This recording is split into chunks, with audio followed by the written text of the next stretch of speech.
All right, hello, good afternoon to everybody. Thank you so much for coming down to hear from my office and from some of the community leaders in the Pike Place Market, who I'm very excited to have join us this morning in the People's City Hall.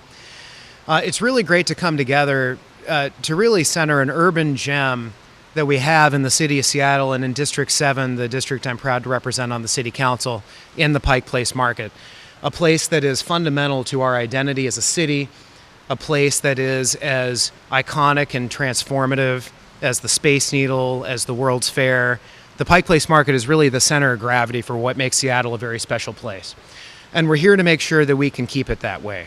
We're here to make sure that the Pike Place Market and the institutions that we have put in place to keep the market, that special place that we all depend on, rely on, that people travel thousands of miles to visit, stays that unique urban gem in the center of our city. There's legislation that's in front of the council right now that I'm happy to talk more about at length, especially if there's follow-up questions, that would take some of the authority away from those institutions that protect and defend the institution of the Seattle Pike Place Market and put it in the hands of the Department of Neighborhoods. That's something that's unacceptable. It's something that the voters weighed in on when we created the Pike Place Market as a unique and special place that was going to be deserving of special protection, to keep it independent from outside influences that might distort, might undermine the integrity of such a special place.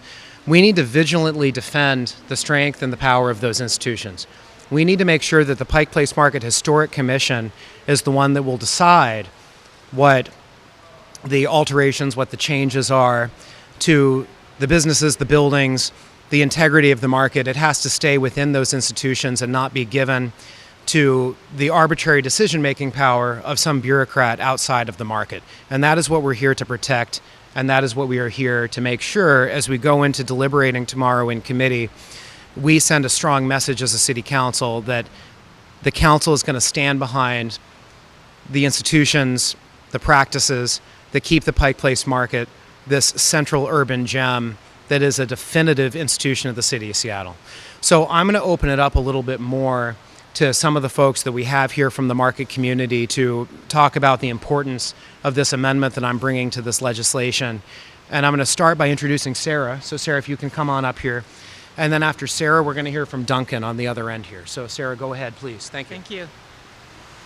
Hi, my name's Sarah Patton. I served on the Market Historical Commission from 2005 to 2014.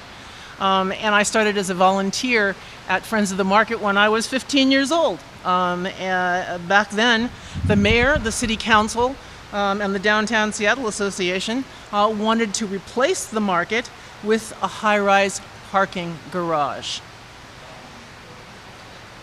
Friends of the Market campaigned until 1971 to prevent that atrocity.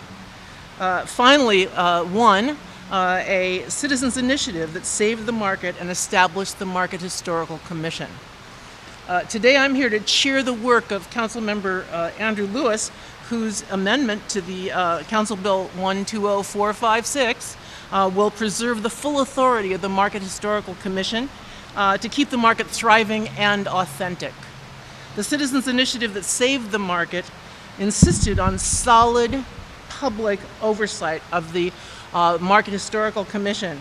No surprise from a bunch of citizens. Councilmember Lewis's amendment will, 1, make sure the commission retains its jurisdiction, and 2, ensure the public's ability to observe, comment on, and if necessary, appeal the decisions of the Market Historical Commission.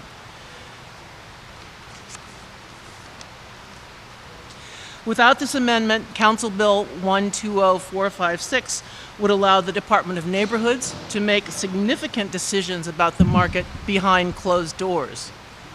The Market Historical Commission has done an admirable job through renovations and all kinds of changes in controversies and even the pandemic.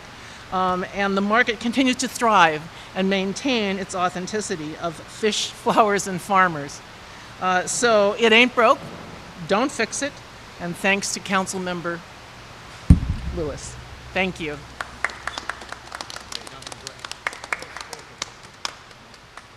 Hi, my name's Duncan Thiem, and I'm a proud member of the Friends of the Market.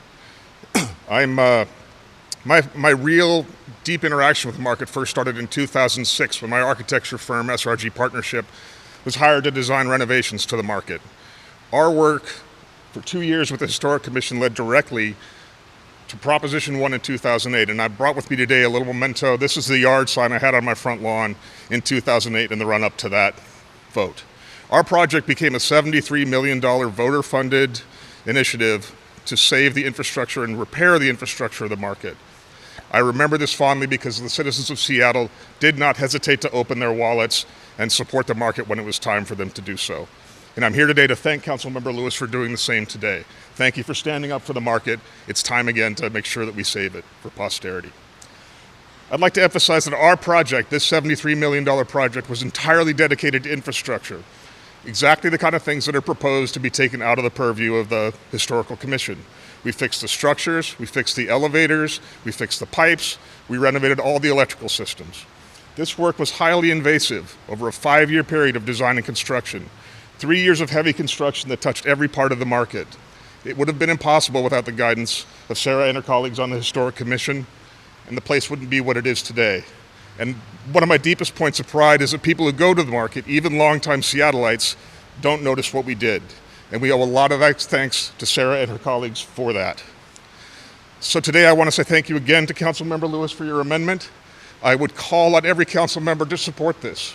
Our message is very clear and very simple. It ain't broke, don't fix it. Thank you. Duncan, Sarah, thank you so much for your remarks, and I'm happy to take just a moment here to answer questions from the outlets that are present. If there's any requests for clarification, anything that I can expand on, happy to take a moment. Clarifying, I'm Marina Rockenwood from Northwest News Radio. For those who might not know, who owns the market? Yeah. Is it any one entity? Is it a public situation for those who don't know? Right. So it's a complicated question, but the market is organized under a public development authority, and the city of Seattle appoints members to that public development authority. But it's our market. It's the people's market. This is a market for all the people of Seattle, not just those who live here, but those who visit and take advantage of such a great, unique place.